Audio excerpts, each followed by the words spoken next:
The first lie I tell my new therapist is that I'm fine, and he smiles like he's already eaten it. The office smells like bergamot and rain. Outside, the city shudders through a gray afternoon. Water scrolls down the windows, in pale lines, turning the skyline into a watercolor someone rinsed too long. Inside, the furniture is adult and steady. Dark wood bookcases, a low amber lamp, a couch that looks softer than any apology I've ever received. "I'm Theros," he says, voice low enough to count as weather. "Take your time." I don't take my time. I sit where patients probably sit. That couch, the one that might forgive me if people can't. And I fold my hands like they belong to someone who doesn't shake. Fine. I'm fine. People say it like a spell to stop blood. But I'm not bleeding. I'm unstitched. There's a difference. So, I say, because this is where people begin. Work's been busy. His mouth twitches. Not a smirk. Not kind either. Both. Busy can cover a lot of ground. I run a branding firm, I say. Well, run is an optimistic tense. My partner, ex-partner, is handling some things. I clear my throat. Aggressively, and you're fine. Pathologically, that's not what pathological means. It is in marketing. I offer him a professional smile I keep for hostile clients and grandmothers. Look, I'm not here for the deep dive. My last therapist assigned me gratitude journals and breathing. I can Google both. He leans back in the chair opposite me, and somehow the shadows decide to like him. He's tall, but he sits with exact stillness, the kind that makes me aware of every place I'm moving. His hair is a dark, impossible brown, the kind you only get in expensive photographs, and his eyes are normal, I tell myself, because I believe in normal the way other people believe in saints. No breathing, then. What would you like instead? For you to say, "This isn't as bad as you think," in a reassuring tone, and then write a note that says, "I'm a functional adult, allowed to ignore unsolicited advice." He nods solemnly. That is popular. I almost laugh, which feels dangerous, like leaning over a balcony rail too far. "Julian," he says, and I don't remember giving him my first name, but I must have on the intake form. And yes, that is a normal thing. Stop checking the exit routes. Would you allow me a guess? Do you invoice for those? Only if I'm correct. Go for it. He looks at me the way a person looks at a locked door they know isn't actually locked. Not forceful. Patient. With a rhythm under it. You keep receipts for people you love.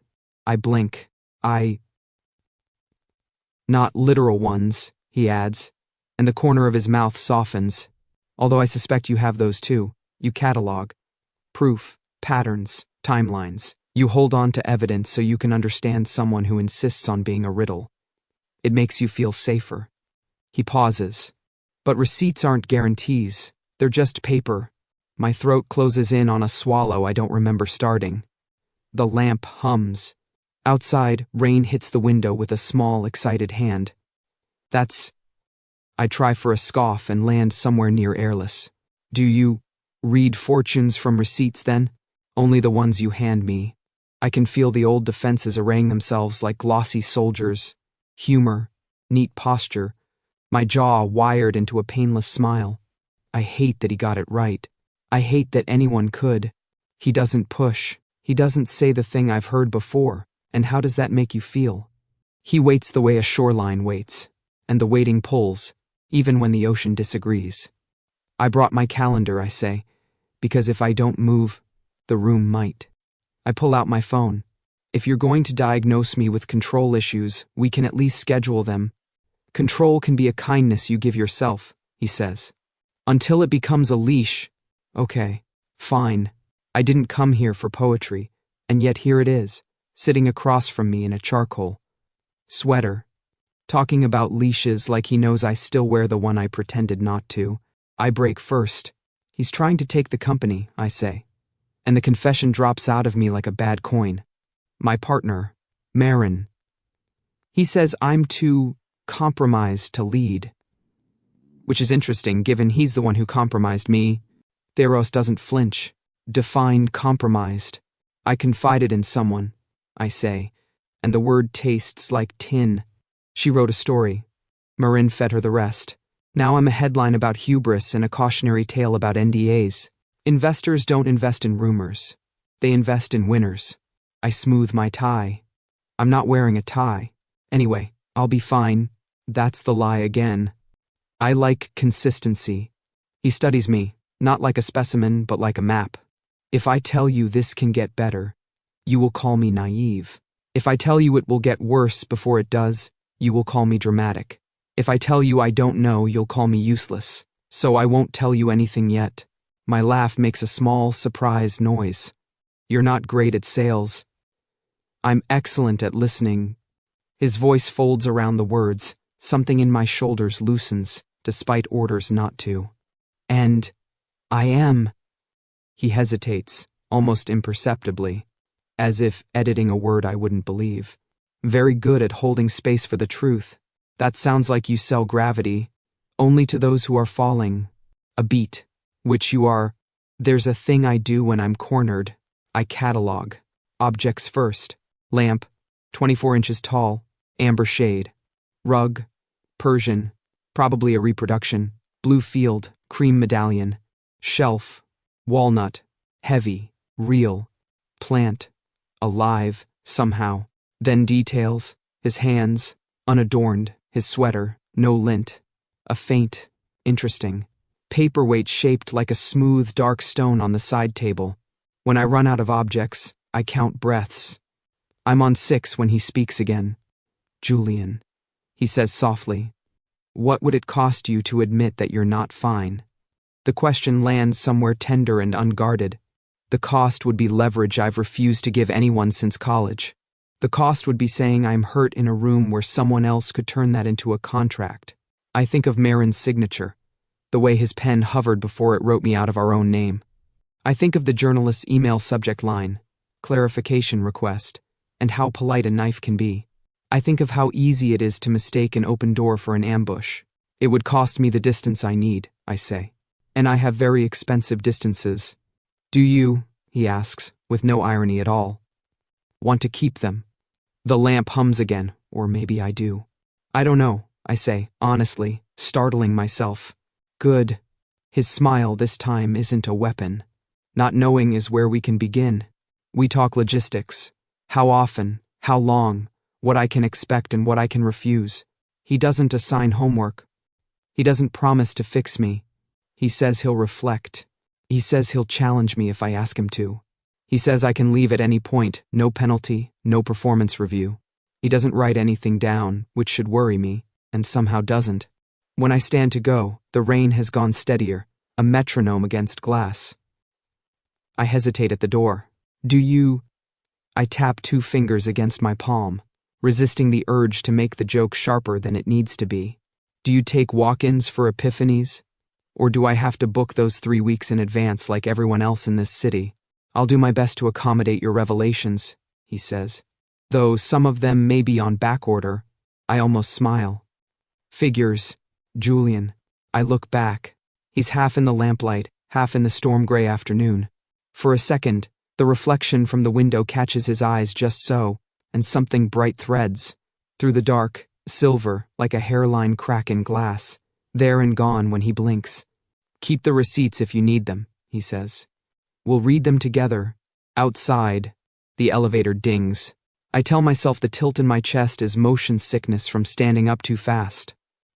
It is not. My phone rings in the middle of a half-hearted attempt at breakfast. The caller ID says, Harper, legal, which means I should answer, and also that I very much don't want to. Julian, Harper says without preamble. He's moving faster than we thought. Define faster. Board petition. He's framing you as compromised, emotionally unstable, liability to investors. There's a vote coming. I pinch the bridge of my nose. My eggs are already cold. The coffee tastes like ash. Perfect. That'll look good in my LinkedIn endorsements. Don't joke, Harper warns. We'll stall. But you need to prepare statements. I hang up eventually, but the words stick like burrs. Compromised, liability, unstable. The same words Marin once used about himself, now repurposed with my name attached. It's sufficient. I'll give him that. By the time I'm back in Theros' office, the city has traded rain for a pale morning light. The windows no longer blur the skyline, they sharpen it. Everything looks more ordinary in daylight. The couch less like a confessional, more like furniture you'd see in a catalog. I should feel safer. I don't. Back so soon, Theros says, not surprised. He wears the same charcoal sweater, though in sunlight it looks softer, almost navy. He gestures to the couch. You've decided to continue? I've decided to get my money's worth, I say, sitting. Do I sign something? Waiver of confidentiality? Promise of eternal damnation, the usual? His smile flickers, polite but not plastic. There are rules. Yes. Do you keep them in a drawer with the fine print? Or do I need a magnifying glass? Neither. He folds his hands. Rule 1. Therapy only works if you're honest. Not necessarily with me, but with yourself. I let out a low whistle. That's the sales pitch? Honesty? You could at least upsell me on scented candles. Do you want scented candles? No. They give me headaches.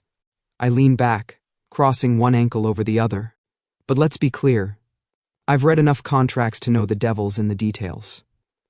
I want to know if there's a clause where I accidentally sign over my soul. His eyes flicker. Amusement, maybe. Not in my version of the contract. Comforting, I mutter. Though, I'd like that in writing. Would you believe me if I said it out loud? I open my mouth for a quip, and stop. Because something shifts in the room. Not visible, not even audible, but felt. The way pressure changes before a storm. My chest tightens. The air seems thicker. Like the walls expect me to say something true, and they're leaning in to listen. I clear my throat. Is it supposed to feel like humidity in here? Sometimes, Theros says evenly. Secrets alter atmosphere. Think of them as heat. The heavier they are, the more the room responds. That's creepy. It's honest. He tilts his head, observing me as if I'm the only experiment worth conducting. You're holding something back. Of course I am. Isn't that the point? You stretch, I resist. We dance around it until I get bored and you bill my insurance. No insurance, he says mildly. And I don't dance. I narrow my eyes. You really don't write anything down, do you? Would it make you feel safer if I did? Yes, I lie. He smiles like he knows better. Then no. We stare at each other for a beat. Duel, round 2. I sharpen sarcasm into weapons. He meets each one with serenity that feels unfairly grounded. So let's say I am honest, I finally say. Let's say I tell you my partner's trying to kill the company we built, smear me to the press, and take everything while smiling for the cameras. Then what? Then, he replies softly, we work with the truth, not around it. And what if the truth is ugly? Ugly doesn't mean unworthy. A pause, or unfixable. My chest burns, and not from the coffee. You're very good at sounding like you know me. I know patterns, he says. The rest you'll decide whether to share. The air eases just enough for me to breathe again.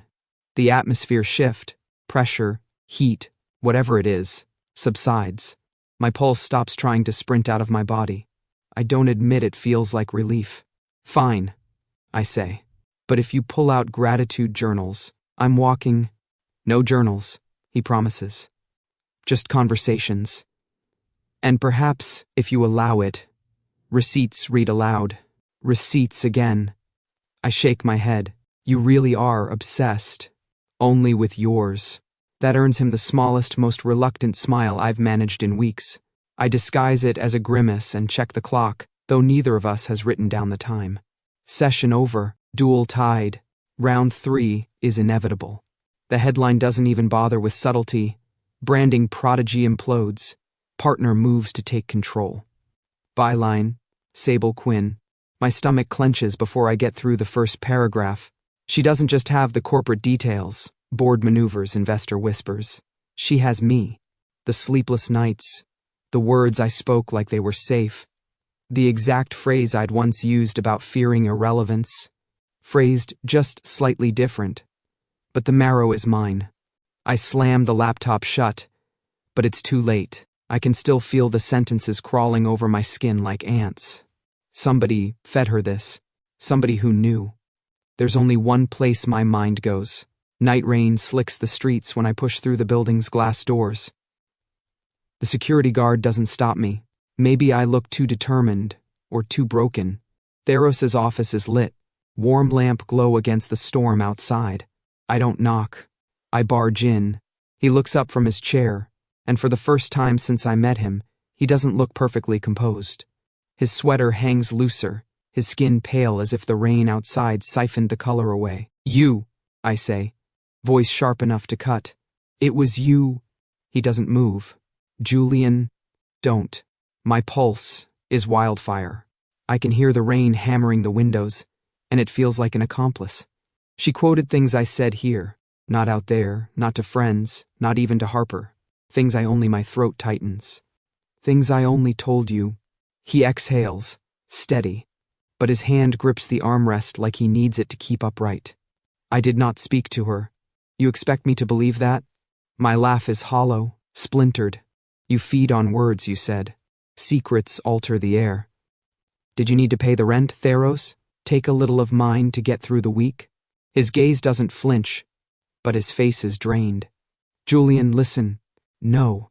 The word cracks through the room, louder than the storm. I gave you 1 inch, one goddamn inch of trust, and now it's printed for clicks. Do you know what it feels like to watch your worst fears turn into copy? To see your own voice, edited, branded, sold? Yes, he says quietly. I do. That stops me for a heartbeat. His voice isn't defensive. It's tired. His hand slips from the armrest to the desk, and I realize he's bracing himself. I haven't touched your pain, he says. Not once. Not tonight. Not ever. Liar. If I had, I wouldn't look like this. He gestures vaguely at himself, and for the first time I notice the tremor in his fingers, the way he leans forward like gravity doubled. I'm starving, Julian. The words hang heavy, almost drowned by the rain. I don't. I start, then cut myself off. Starving?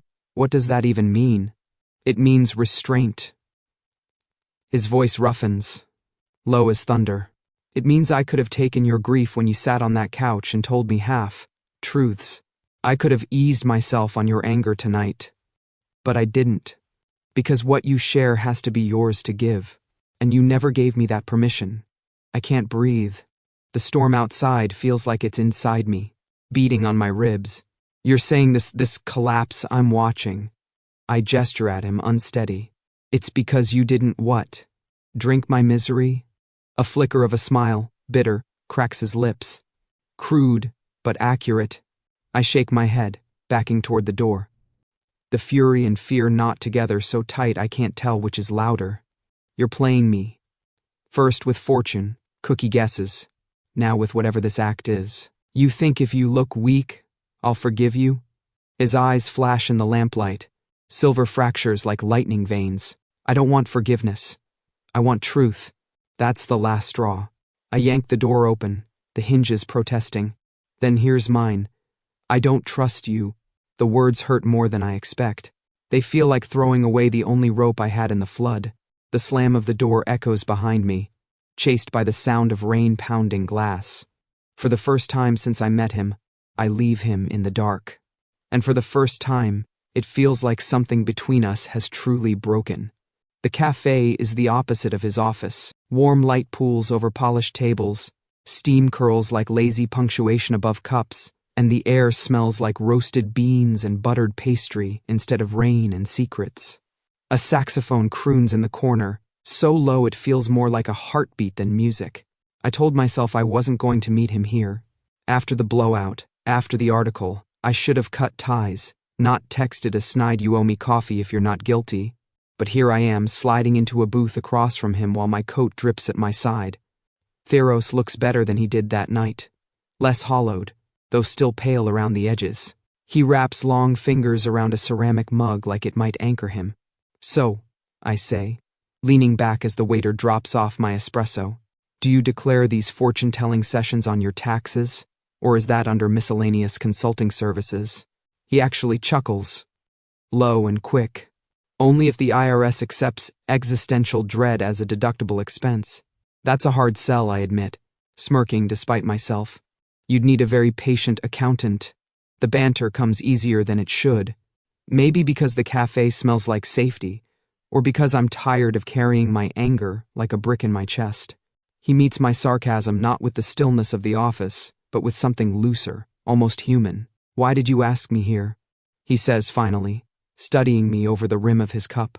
I shrug.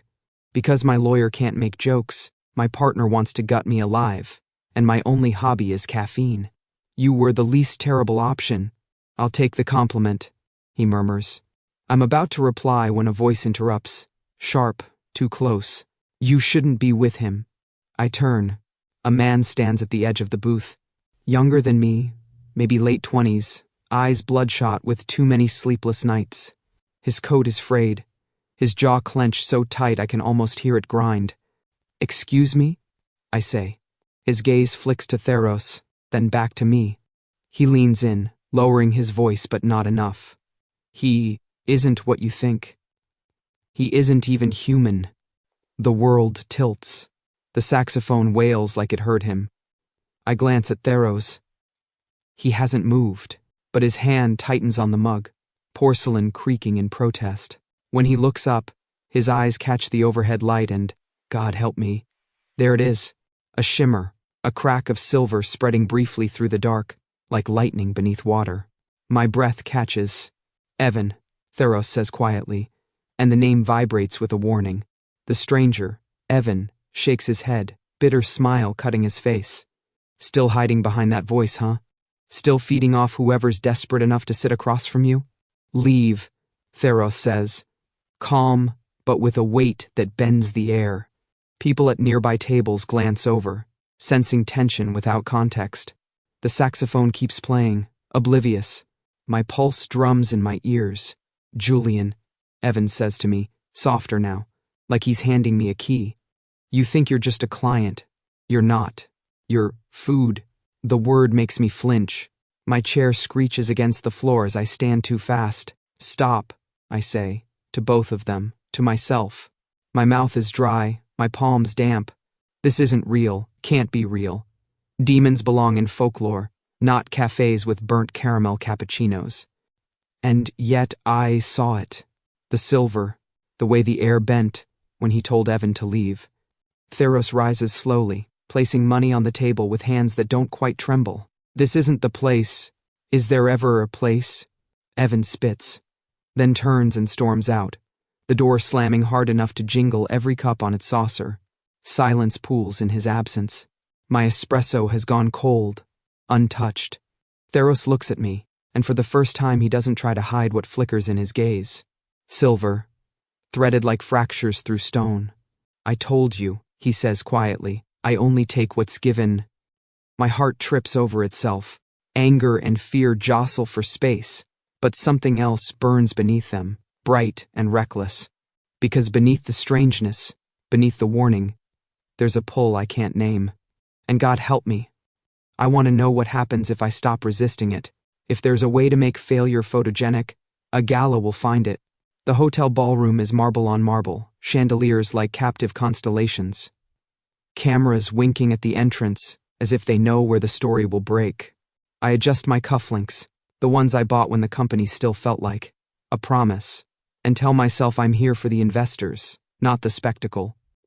Then I remember that to investors, spectacle is due diligence. Julian. Harper materializes at my shoulder, efficient as a scalpel. Smile, nods only, no statements unless vetted. Define vetted, I murmur, and smile at a hedge fund in a tuxedo. Words that don't end your career. She squeezes my elbow. He's here. Of course he is. Marin thrives in rooms like this, where success is measured in how many people pretend to like you at once. I spot him near the dais. Blue suit, white pocket square, the exact ratio of warmth to ambition that makes cameras fall in love. He's laughing with two board members and Sable Quinn, who holds her notebook like a shield she's half tempted to drop. She catches my eye and flinches. Not guilt so much as recognition. I can't blame her for wanting a story. I can blame her for picking an easy one. Theros steps in beside me, so quietly I only register him by the way the air steadies. No rain tonight, no office lamp, just the clean, expensive smell of the hotel and something under it that belongs to him. He's in charcoal again, tie a shade lighter, human enough to pass every test except mine. Ready? He asks. For what? I keep my eyes on Marin, the part where he publicly beheads me, or the part where I keep smiling through it. Surviving both, Theros says. His voice is lower than the string quartet, which is saying something. Remember the rules. You don't owe your insides to their cameras. If you were billing for that pep talk, I'd ask for a discount. Noted. A PR assistant ushers us toward the stage. Marin turns to greet me with the kind of affection that photographs well. We shake hands, our smiles matched and hostile. The flashbulbs go off in a flurry of obedient lightning. Julian, Marin says warmly enough to curdle milk.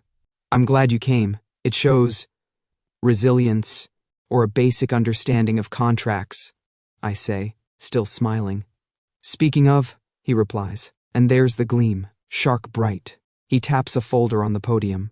Housekeeping before we toast. Some governance updates. Minor, but investors love transparency.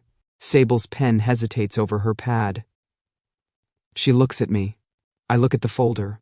Harper goes still. The MC clears his throat and hands Marin the mic.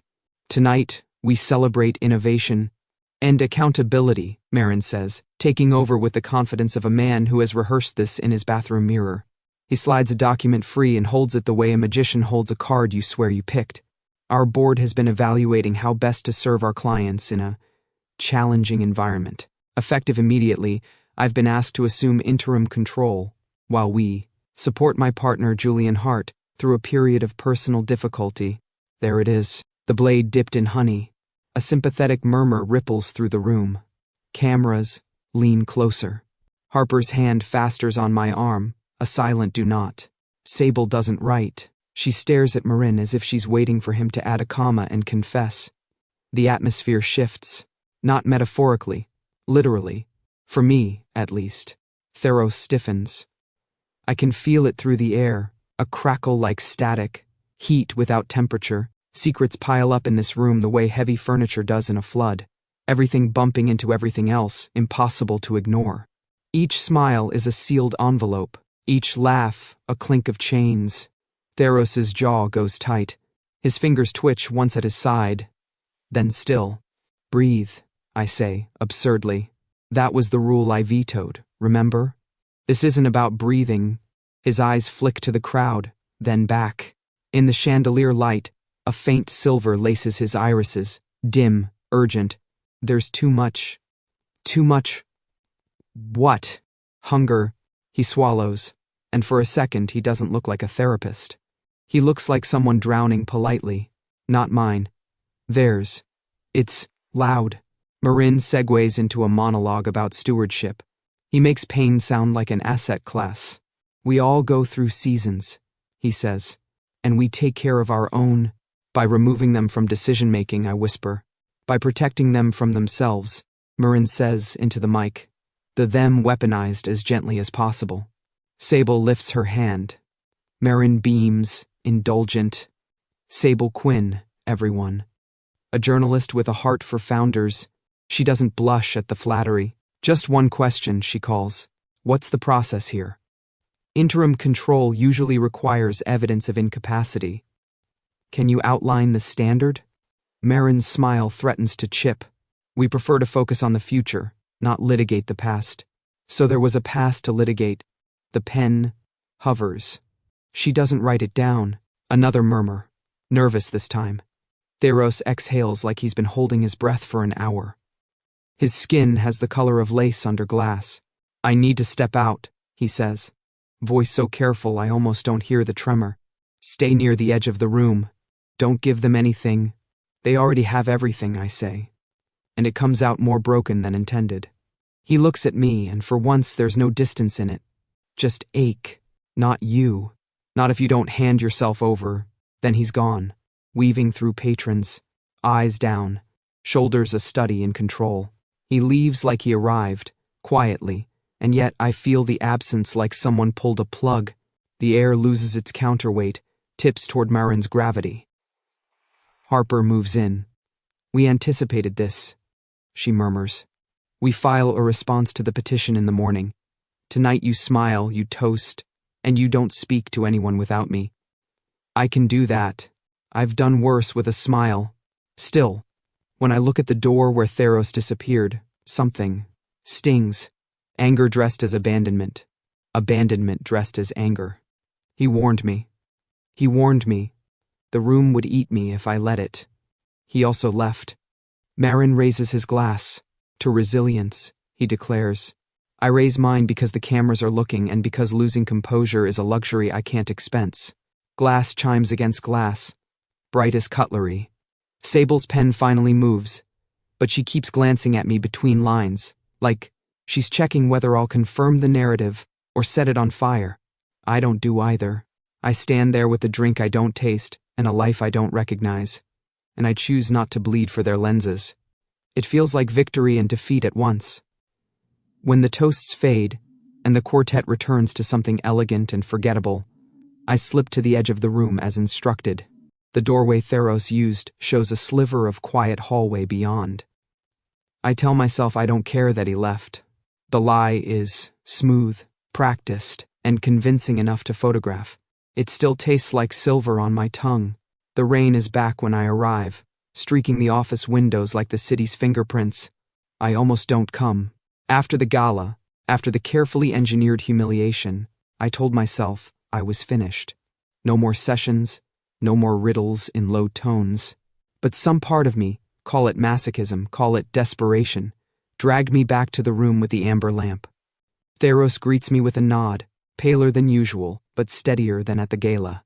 The lines around his mouth look heavier, like he's been holding silence in his teeth for too long. I'm not sure why I'm here, I admit as I sit. Maybe to yell, maybe to quit. Both are allowed, he says softly. Do you ever get tired of sounding reasonable? Yes, he says, and that almost makes me laugh. Almost. The lamp hums. The rain keeps time. I open my mouth to tell him how much I hate Marin's smug face, how I hate myself for showing up here, how I hate the gnawing curiosity that won't let me cut ties. But the door bursts open before I can speak. Don't, Theros says immediately, standing half out of his chair. Evan, the man from the cafe, storms in, soaked through, eyes fever bright. His voice is ragged with something between rage and relief. You're still at it. Still feeding. Not now, Theros warns. Not ever again. Evan spits. He turns to me, wild-eyed. You need to know. He's not your savior, not your healer. He's a demon. He eats what you tell him. Secrets, grief, shame. He swallows them whole. My pulse slams in my ears. The word demon feels absurd and inevitable at once. Images flash, silver cracking his irises, the air thickening when I lied, the way he looked like he was starving at the gala. I swing toward Theros. Tell me he's lying. Theros' jaw works, but no words come fast enough. Say it. My voice breaks across the room, sharp as the storm outside. Finally, he looks at me, and his eyes glimmer with that same betraying silver. He's not lying, Theros says quietly. The bottom drops out of my chest. My skin goes cold, my throat raw. Every session, every exchange, every carefully parsed word. Suddenly it all feels like bait in a trap I didn't see. You've been feeding on me? The accusation rips from me, half snarl, half plea. No. His voice frays on the word. Not you. Never without consent. Evan laughs bitterly. Consent? He doesn't need consent. He takes. That's what he is. Theros shakes his head, but the motion is unsteady. His hand grips the desk for balance. I don't take. I wait. You expect me to believe that? I snap. After everything, after the article, after the gala, you sit here and tell me you're harmless? You've been in my head since the moment I walked in that door. If I had fed on you, Theros says, and his voice is iron dragged across stone, I wouldn't look like this. And I see it then. The pallor, the tremor in his hands, The way his shoulders bow as if gravity doubled. He lowers back into his chair, like it's the only thing keeping him upright.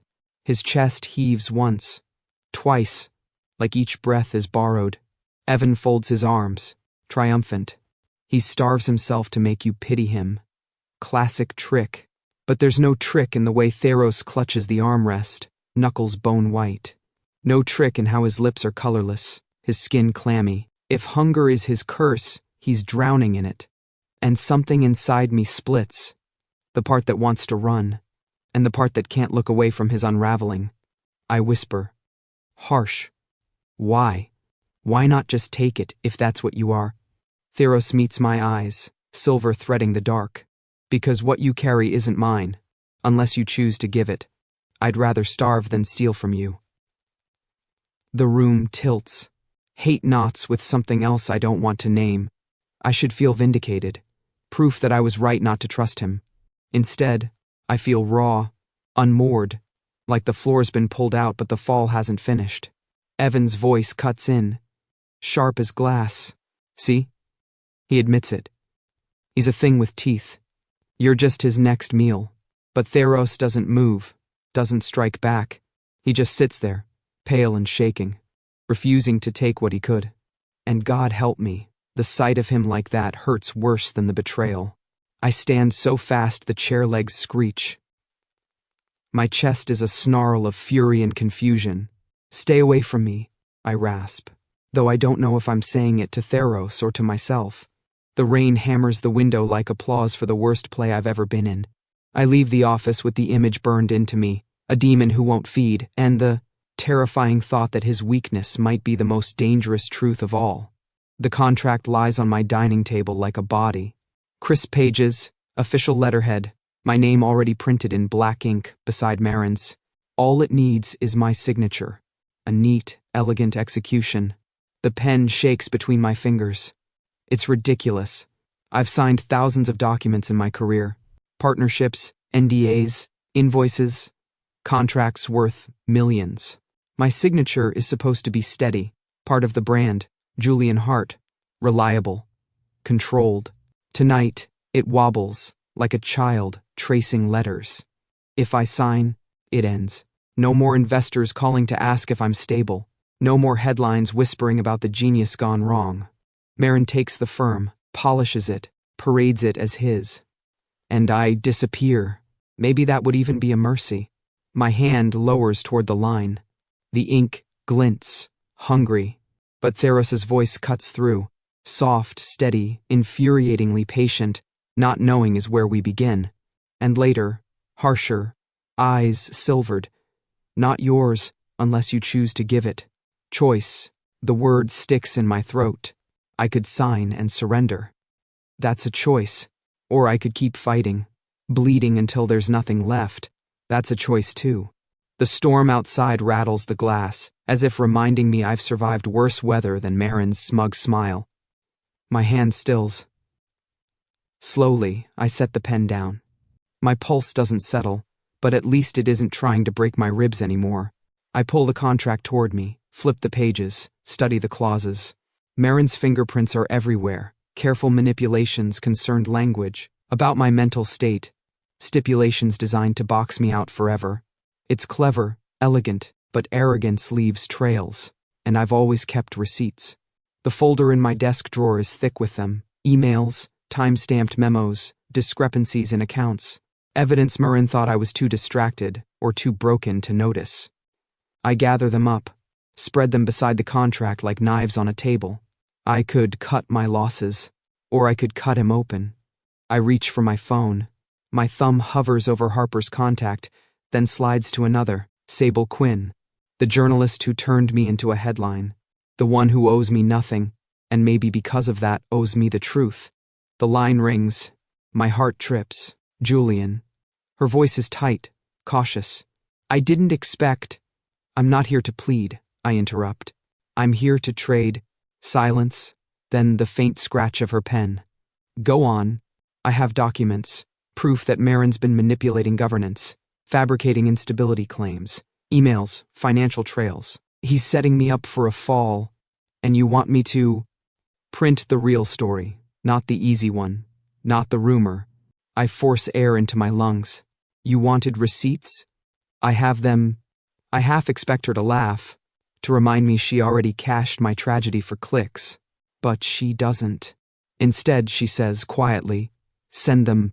When the call ends, my hands are still trembling, but it's not helplessness anymore. It's adrenaline. I slide the unsigned contract back into its envelope. The pen lies abandoned beside it, useless. For the first time in weeks, maybe months, I feel the faintest flicker of control returning to me. Small, fragile, but mine. Outside, thunder rolls. For once, it doesn't sound like a threat. It sounds like an answer. The city is quieter at night, but not still. Rain has eased to a fine mist, the streets glistening like spilled ink. I don't plan the meeting. My feet carry me there as if my body already made the decision my mind resists. Theros' office is dim, only the lamp burning. No rain on glass tonight, no saxophone, no boardroom eyes. Just him. He stands when I enter, but his posture is slower, cautious, like he expects me to break the moment I open my mouth. You came, he says. Don't sound so surprised. My voice is rougher than I want it to be. He doesn't move closer, just watches me like the distance itself is fragile. Julian, I owe you more than explanations. Good. Start paying up. His mouth curves faintly, but the tension doesn't leave his shoulders. He exhales, steady, deliberate, and the air shifts. Heavier, sharper, like the room is waiting with me. I will vow this, he says, each word slow, deliberate. Never will I feed on you without invitation. Never will I take what you do not choose to give. Your secrets remain yours, unless you lay them in my hands. Silver threads lace his eyes, brighter now, not a flicker but a steady burn. Light spreads outward, faint at first, then blooming in soft arcs across the walls. It isn't fire. It isn't electricity. It's more like moonlight drawn into veins, into air, into skin. It circles us both, thin strands weaving a quiet cage. My breath catches. What? A binding, he says, voice low but unwavering. It holds me as surely as it frees you. If I break it, I fracture, perhaps vanish, perhaps worse. But I won't break it. Why? The question bursts from me. Why go that far? Because you matter more than the hunger. His gaze doesn't waver. And because I want you to know, there's no trap here. Not anymore. The silver light hums faintly. It touches my skin without weight, but I feel it. Like static before a storm. I should run. I should laugh at the absurdity. Demon contracts, moonlight vows. But instead, my chest loosens in a way I've forgotten it could. I let out a laugh, sharp, uneven. You really do sound like a lawyer sometimes. His lips twitch. Do I? All that fine print. Penalties, clauses. I swallow. But fine. I accept. The light narrows, then fades, dissolving into air like mist. The room settles again, but something remains. An echo, a warmth threading through my ribs. He lowers himself back into the chair, exhausted but steadier. It's done. I stare at him, every defense bristling and trembling all at once. Then do me one favor. Anything. Stop playing therapist. The words taste like defiance and relief. Stop with the careful questions and clinical patience. Just be here, as a person, not a job, not a role, just you. For the first time, he looks startled. Then the mask slips, and what's left is raw, unpolished, almost human. You don't know what you're asking. I do. My voice is steady now. I'm asking you to stop diagnosing me and start being with me. Silence stretches, filled with the soft hum of the lamp and the faint patter of rain returning. Then he leans forward, elbows on his knees, no distance, no title between us. Julian, he says, not as a therapist, not as a demon, but as a man. And the sound of it lands differently, dangerously, like an open door. Something shifts. My pulse thrums, my palms damp, but I don't pull away. For the first time, I let the closeness exist without sarcasm, without pretense. The air is still heavy, still threaded with all the things unsaid, but it doesn't feel suffocating. It feels like the beginning of something I've never let myself choose before. And God help me. I don't want to choose anything else. The press room looks like a courtroom in disguise. Rows of chairs packed with reporters, lenses like unblinking eyes, microphones clustered on the podium like teeth. The lights are merciless, bright, hot, designed to strip polish from skin. Harper stands just off stage, whispering her last instruction. Be clear, be calm. Don't let them bait you. Define bait, I mutter. My throat is sandpaper. My palms are slick. Anything that isn't the truth, she says. And then it's my turn. I step up to the podium. The flashes begin immediately, swallowing my outline in light. I adjust the mic, hear the faint tremor in it, in me. Behind the rows of faces, I glimpse him. Theros, standing in the back, still as a shadow. Evan is there too, farther to the side, arms folded, eyes narrowed. The tension in the air could slice marble. Good afternoon, I begin. And the words echo too loudly. You've heard stories about me. Rumors, speculation, sound bites. Most of them engineered by a man I once called my partner. A ripple through the room. Cameras click faster. Marin and I built a company together. We built it on vision, and we built it on trust. But somewhere along the way, he decided trust was optional. He fed confidential details to the press, sabotaged board confidence, and framed me as unstable. Not because I was incapable, but because he wanted what we made, without me in it. Murmurs. Pens scratch. The air grows sharper, like a collective inhale no one's letting out. I pull a folder from the lectern. Copies of emails, memos, timestamps. This is evidence. Not rumor, not speculation. Emails where he coordinated leaks. Records where he diverted funds to build a narrative of my incompetence. The flashes roar. Harper nods faintly in the wings. And for those who've asked, yes, I confided in someone. Not Marin, a journalist. I believed in honesty. My mistake was trusting that honesty wouldn't be twisted. For that, I take responsibility. But responsibility isn't the same as guilt.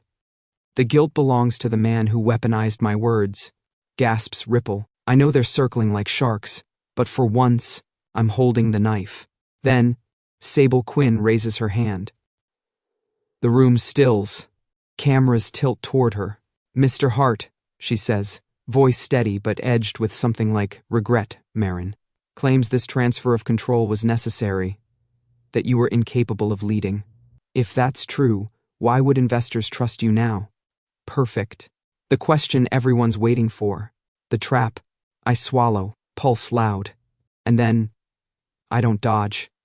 I don't deflect. Because incapacity isn't defined by grief, I say. It's defined by surrender. I haven't surrendered. I fought to keep receipts.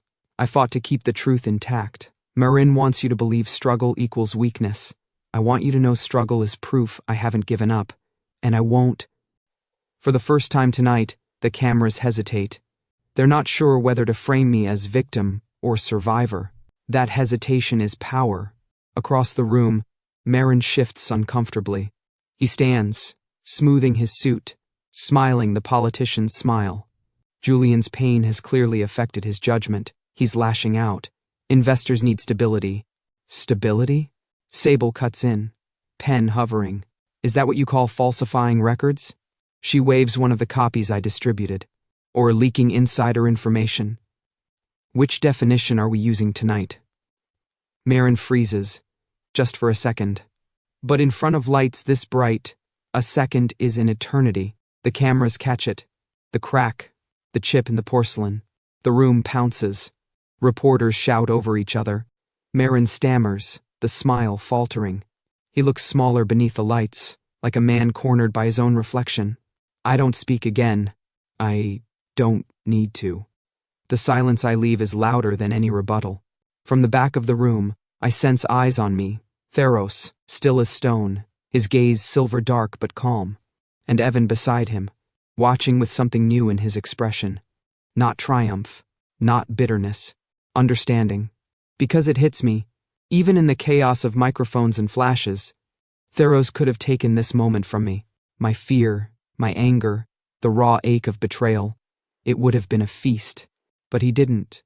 He let me stand here, empty-handed but unconsumed, and take it back myself. I straighten, the folder of receipts at my side, and for once the weight doesn't drag me down. The lights glare hotter, the noise swells louder, but inside I feel something startling, steady. The reckoning isn't over, but, tonight, the truth is mine. The office feels different tonight. Not because the furniture moved, everything is exactly where it always is, but because the storm outside has finally tired itself out. The windows hold only a soft drizzle, the occasional car light smearing across glass. Inside, the amber lamp hums a steady warmth, more hearth than interrogation.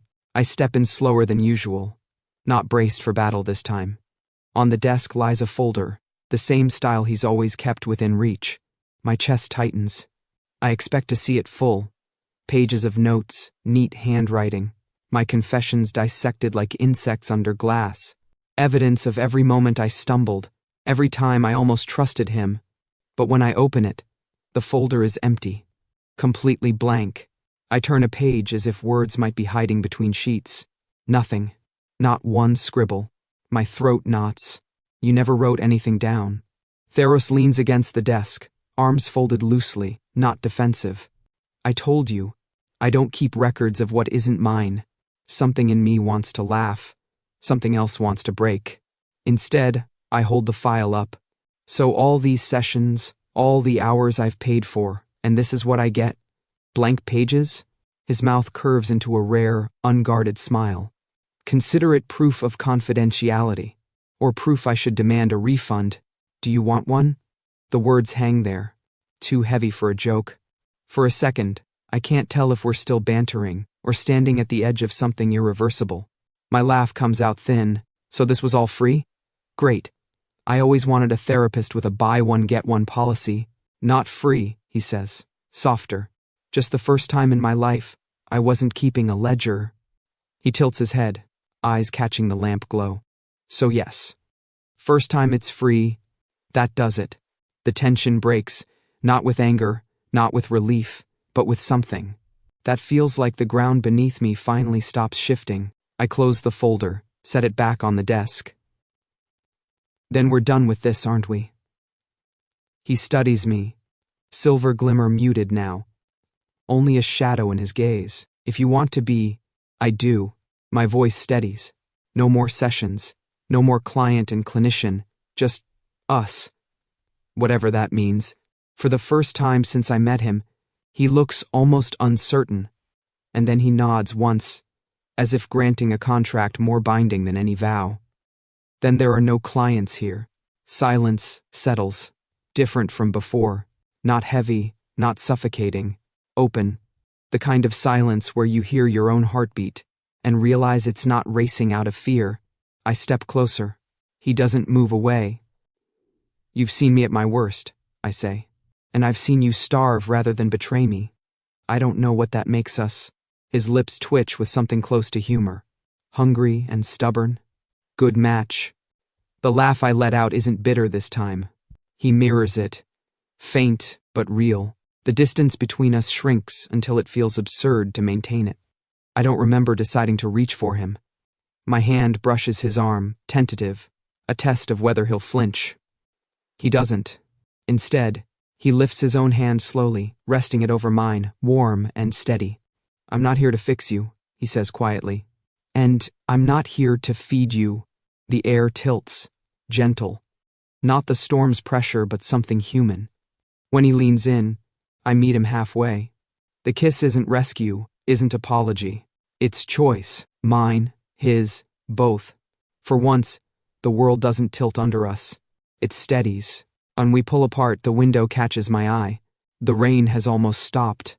The balcony door is cracked open, letting in the scent of wet pavement and the first fragile promise of dawn. I step toward it, push it wider. Cool air slips inside, brushing my skin like a reminder that the night doesn't last forever. Behind me, Theros follows, close enough that his presence is a second warmth. We stand there, side by side, watching the city wash itself clean. The sky is still gray, but lighter now, streaks of pale silver breaking through. I came here because I thought I needed a therapist, I murmur. And his voice is a low echo. I look at him.